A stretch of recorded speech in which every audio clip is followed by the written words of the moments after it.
Hello garden lovers, I hope you're well. Well, today is a lovely sunny day and I thought I'd come and do a garden tour. Well, today is 22nd of September and it'll probably be my last garden tour of this growing season. But I have saved the best for last. So there's still quite a few blooms. And there's two roses which I want to update you on. There were two roses that I really was excited to show you earlier in the season because they are quite new introductions to the UK. But before we get on to that, let me show you what's in bloom. Now there is quite a lot in bloom. As you can see, we had rain in the last couple of weeks and things are just really growing very lush actually. Very nice for this late season. This lovely perennial here is called Salvia Amistad. Very, very intense purple, blue. Quite a large bush though. Quite a large perennial, quite tall. So let's get on to our first rose of this video. This is Elizabeth. There's a spray of this here. How gorgeous. Now this rose I didn't think was going to get that tall. Look how tall that is. This must be about 3 feet tall. Lovely rose. Quite prolific and very healthy. Now this colour is little on the pink side, but sometimes it does turn into this paler one. This is also Elizabeth. So there's a colour change in this rose. Very, very healthy. Let's have a look at some flowers of this late season. This is a dahlia. This is dahlia, one of the Dahlia Hocker series, the single blooming ones. This has been blooming non-stop for the last month or so, and a really lovely combination there with the Astromeria Indian Summer. So this is Lady Emma Hamilton. Very beautiful rose with the strong citrus fruity scent. And the look at the leaves on that, very deep bronzy burgundy like. The sunlight is very strong today. Wow, look at that. How bright that is. This is a bud and the leaves of Lady Emma Hamilton. Now let me show you a similar one. This is a bud of Lady of Shalott, and this is supposed to be a replacement. This is a Lady of Shalott, a slightly lighter, more orangey tones, whereas Lady Emma Hamilton has a more of a coral tone. So this one doesn't have any fragrance, and the leaves are a deep green, but very healthy rose. Throws up rather lanky canes, rather tall canes like this. But I don't think there is a replacement for this beautiful rose here, Lady Emma Hamilton. Here is a bloom, the one and only bloom of Royal Jubilee. This is a cutting that I've taken a couple of years ago, and I did have a few blooms earlier in the season, but I'm not sure I'm liking this because the flowers don't last very long and it does get quite big, so it needs quite a lot of space, and I don't think I have that much space for her. So we'll see how that one goes. And here we have also one that is very vigorous. This is very vigorous rose. This is a flowering pink carpet. It's like a ground cover rose, but it is very, very healthy. It's almost indestructible. Fantastic for those gardeners who like a bit of colour and don't want to put too much effort in. This is the rose for you. Very, very smallish blooms, and lots of them. Lots and lots of them. You're going to get colour throughout the summer. There's even some blooms here. And let's look at another dahlia. That is lovely, quite big blooms. And this is my summer romance. Very, very tall. I've got 3 tall canes. And wow, on each cane there is so many buds. Must be about 6 buds on each cane. So that is the summer romance. Very, very strong grower in the Perfuma series. And let me show you this gorgeous,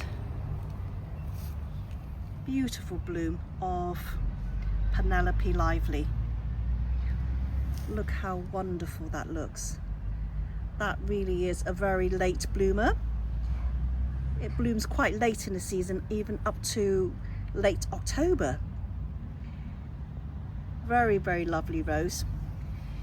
As I said before, this one, when it's young, it does have quite thin stems. But as it matures, it just seems to get more sturdier. As you can see, it's holding the flowers quite well. This is quite a compact rose. Not very tall, easy to manage, I think. That's a very, very good size for me, because I don't like roses that get too big, which means I have to grow less of them because they are quite big. This one is a gorgeous rose, and I do highly recommend this. This is Penelope Lively. Okay, I'm in my white border at the moment, and there are some lovely white roses that are in bloom. Let's start off with this one. This is Desdemona. Very, very healthy and prolific bloomer. I would say this is almost on the same level as Olivia Rose Austin in terms of flowering and health. Really, really beautiful, and there's lots of these flowers. This one, Desdemona, really loves to bloom. And another lovely white rose here, this one here, more of an old rose shape. This is David Austin's Tranquility. It's not completely white, it does have a hint of kind of like vanilla yellow in the center. Very lovely rose and very healthy for me this year. Oh, let's have a look at one that is not David Austin. This is climbing rose called Jardina. Look how the petals are arranged. It's cup shaped, but it's kind of like a turbine kind of shape in the center. It's like a hollow center with like a turbine shape. Look at the healthy, glossy, dark foliage. That is a climbing rose called Jardina. And not a lot in bloom here. There's a single bloom of, this is Olivia Rose Austin. Somehow the canes, the stems kind of bend a little. And the thing is, the bloom's not even that heavy. Still, this one really likes to bloom. As you can see, we have still got many, many buds to come. Now another one, let me just swing you around. This one here. This one is Wedding Piano. And again, that cup shaped, very, very cupped. But this one is just, the petals are just packed in there. That is a nice, I wouldn't say it's white, it's almost like a green with a hint of lime and yellow. I think there's another bloom somewhere. Let's have a look at that one. Let's have a look at that one. See, there's that yellow. So it's not totally white. That's a lovely rose. That's Wedding Piano. Okay, and we'll now show you my potted roses. And let's start off with this one here. Beautiful. This is Silas Mana. has the most amazing red bronze-like foliage, very, very deep in color. And the blooms, which really surprised me, are quite large and very fragrant. Let me hold you a bit further away. Now this, I did compare this with Olivia Rose Austin, because sometimes online it's difficult to tell the difference. So here's the blooms put together, and as you can see, Silas Mana is a very traditional rose shape, whereas Olivia Rose Austin is very cupped. But this one of course has more scent than Olivia. Not quite as prolific, but I would say this one is a very excellent David Austin. When this first came out, I was so disappointed to see it at a garden centre where all the canes were just flopped over like a weeping willow. And but look at that, how upright that is. Look how upright this rose is. Very, very healthy. I do recommend this one. And let's move on to another popular rose. This is a rose, actually I did have a bloom but it's already finished. This is Estacia Vi, also a very, very lovely rose, very healthy normally, and the blooms has a combination of pinks and peaches. That is a nice rose. And there, look, Princess Anne is still going for it. That is Princess Anne. It's been blooming all summer. Very, very lovely variety. And not in bloom is this Benjamin Britten. Very lovely, lovely good scent, and beautiful and unique flowered, unique colour flowers. This is the Annick Rose.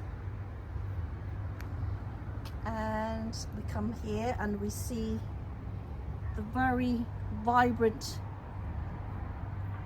yellow amber leaves of Gabriel Oak. There's one of the flowers, a little bit distorted, but you can still see how vibrant it is against that foliage. And moving on to another very healthy rose this year. I mean, it is a very popular healthy rose anyway, but look at that leaf. It is flawless. No disease or black spot, even though we had so much rain. This is Duchess of Cornwall, also known as Chippendale. Some buds there. And this rose here I got in our local hardware store. Now I thought I was buying something else, but it turns out to be, I got confused with so many anniversary roses. I got confused. This one is the anniversary rose, but I thought it was Line Renaud or something like that. Not a very healthy rose, as you can see, all that black spot. But it's quite a beautiful bloom. And let me smell it. It's got a nice scent though. I would say it's only 5, but it is there. Due to the health, I'm not quite sure whether this will stay next year. But we'll leave her alone for now, because she's trying to make me smile. And another gorgeous rose here from the Perfuma collection, another one with the very, very deep foliage. Sometimes the foliage is as important as the rose, because when the rose is not in bloom, it's nice to have leaves that are not just green. There's a bloom there. This is Fruity Perfuma, a very strong fruity scent and beautiful coral pink flowers. And this one here is Earth Angel. Not my favorite Perfuma rose. It's got good fragrance, so probably about a 7. But I do think the blooms are very, very tightly packed, that it tends to not open very well in our cooler, wet climate. Not the rose's fault. It's our weather is just not suitable for her. But she's part of the Perfuma collection, so she's definitely staying. And let me just show you another one from the Perfuma collection. This is Raspberry Perfuma, also known as Raspberry Cupcake. Quite a compact rose, quite healthy and prolific. The only thing is, I've never actually seen a bloom that is not rain damage or sun damage or wind damage. There's always some sort of like brown edging on these beautiful blooms. So with the Perfuma collection, it's very difficult to have, you know, the whole package. This one has a good fragrance, good health, nice medium-sized blooms, but unfortunately we get this. We get petal damage. Now, moving on to this one here, I only have one bloom of. This one here is, let me just stand in the shade so you can see the color better. This is Royal Parfuma, or Dark Desire. Now, in my last video, I named this rose as my most fragrant rose, even in the wet weather. But I can now say there's another rose which wasn't in bloom at the time of the smelling test, I suppose. There's another rose I'm going to say is more fragrant than this. So if this was, I think I said this was 9.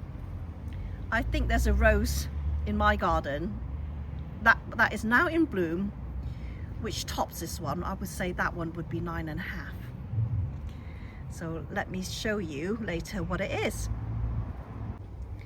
Okay, this is one of the rare roses that I wanted to show you. This is Distant Drums, and this is only its 2nd summer. I bought this last year in a pot from C&K Jones Roses, and I was absolutely thrilled to see it for sale in the UK. And when it arrived in a pot, it had a label on it, do not remove for 4 weeks. And I was so afraid it would die. I kept my eye on it every day, and I didn't move it out of pot for 2 months. But look at it now. It is a very, very strong and prolific rose. And it does have a spicy kind of myrrh scent, and quite strong as well. And the most color changing rose in my garden, I think. Very unique in color. This is a very dark red bud. Look how deep that is. That's almost, it has a burnt red color. And even the leaves are gorgeously deep in color too. And then it takes on this amber tone, and still retaining the red on the outer petals. Very healthy rose. We are on our 3rd flush, so it's not very, very fresh, but it's still blooming very, very prolific, and the most color changing rose in my garden. So this is the 2nd rose I wanted to show you. I did talk about a lot very early in the season because she is quite an early bloomer. This is Princess Charlene de Monaco, bred by Mayond. Now this is only her 2nd summer in my garden. I got this as a potted plant last year from Henry Street Nurseries, and I was very, very lucky that mine survived, because I do know several people that also bought their potted roses from Henry Street. theirs didn't survive. And I think the root system hasn't quite developed before sending out. But look at her now, she is looking so fantastically amazing. Now I did say earlier there's one rose that wasn't in bloom when I did my smelling test. I think this one here actually is better fragrance, stronger than Royal Parfuma. I did say Royal Parfuma or Dark Desire was my most fragrant rose of that day. But I think this one was not in bloom, so I wasn't able to count this one. But I can now say this Princess Charlene de Monaco has this strong fruity fragrance. I would probably give this very close to a 10, but I say 9.5 is definitely deserving. So this one here is the most fragrant rose in my garden. This is Princess Charlene de Monaco. So this is my end of season or end of year garden tour. It's been a lovely, lovely day. And the garden this year has done so well for me. And I look forward to doing more videos for you next year. I think before that we do have some unboxings to do. I have got a lot of roses in my garden, or coming. So I hope to see you very soon, and we'll leave you with the beautiful Princess Charlene de Monaco.